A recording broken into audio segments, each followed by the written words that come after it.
You wake up, there's no water, as usual. The lights have been out for about 10 hours. Your fridge starts to smell because the power keeps going out. So you're like, okay, I'm gonna go out and buy some new food. You get there and the food is even more expensive than it was before. Food has gone up 21.9% in price since just last October.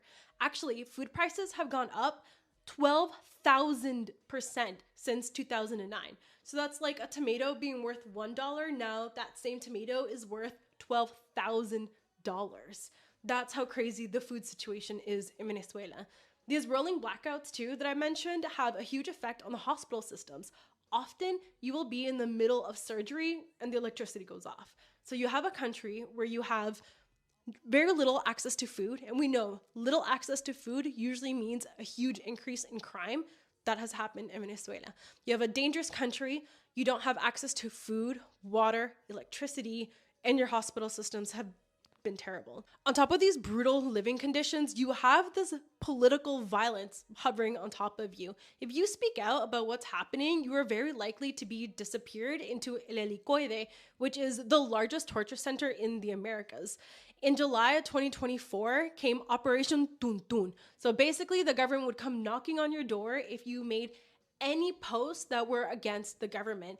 And if your neighbors outed you for being out protesting, you would be likely to be kidnapped and sent to this torture center.